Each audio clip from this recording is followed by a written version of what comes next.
Amy and I recently had an opportunity to go see Jeff Halpern at his place, and what a nice place it is, right on the Chesapeake Bay. And he was so gracious to us. He answered so many questions, and he has a beautiful boat. We're going to be doing some filming on that. He took us out sailing, and that'll be the next episode. Pretty much raced everywhere from the Caribbean up into Halifax, Nova Scotia. Oh, wow. They each have a story, don't they? Well, this boat is full of stories. She came in. Jeff was so generous with his time. We went down into the salon, we asked him questions, we spoke for hours, and we soon became fast friends. So as we were saying on the full keel, the only other issue that really sticks in people's minds are the structural capability of a full keel. All right, the first boat we're going to take a look at today is a 1979 Columbia 10.7.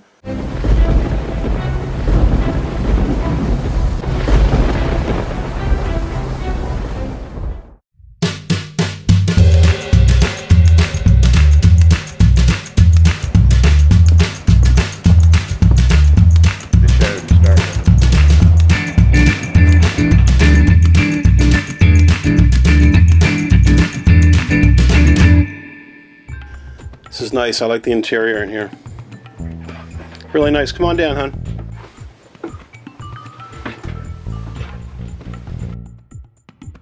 Well, what's nice is the cutaway and the wideness of the hatch.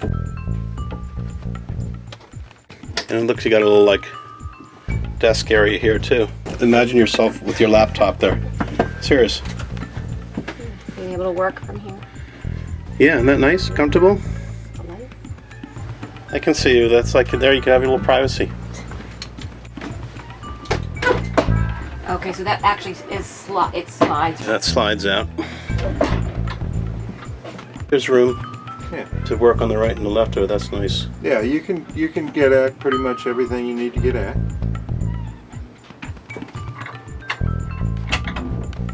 Like one burner kind of. Yeah, no, she just has the microwave. Right, okay. More sewage back here. Pull Should down. lift. Lift and out. Okay, gotcha. Okay. It's really nice, and it's certainly big enough for me and Amy to live aboard. So, Jeff, what do you think of the Columbia? Can you tell us a little bit about it? So, 79, Columbia was still in business. Around that time, they were going bankrupt. Essentially, Columbia was a company that started out trying to figure out how to build boats as inexpensive as they could. They realized there was a mass market out there. Columbia was a company that was sort of the Hunter of its day, or the Catalina of its day. They were low cost, high value boats. They were really cutting a lot of corners. But at some point in the 1970s, they decided to try to upscale their image a little bit. And they hired, I believe, Alan Gurney to design a whole line of boats for them, called their wide body series, and this is one of their wide body series. In some ways, they were pretty good boats in that they had pretty efficient hull form, reasonably efficient hull form. They had a lot of room down below. They were very spacious. But that hull form was early on in trying to do lightweight hull forms, and it had a miserable motion, really bad in a chop.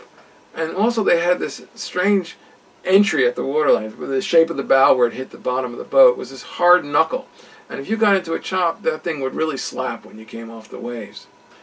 And also they hadn't quite improved their game quite yet in terms of the structure of the boat. So some of these boats, I raced one for a while in Savannah, you could feel these things twisting and oil canning in the short chop that we had offshore.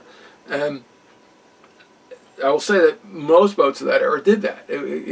I raced on one boat that every time we'd be going upwind in heavy air, every time we tacked, the top sides of the boat would oil can out, and you'd hear this audible whang as the top sides of the boat sprung outward, and then the other side pulled in, you'd hear whang, and that was just the way that boat was.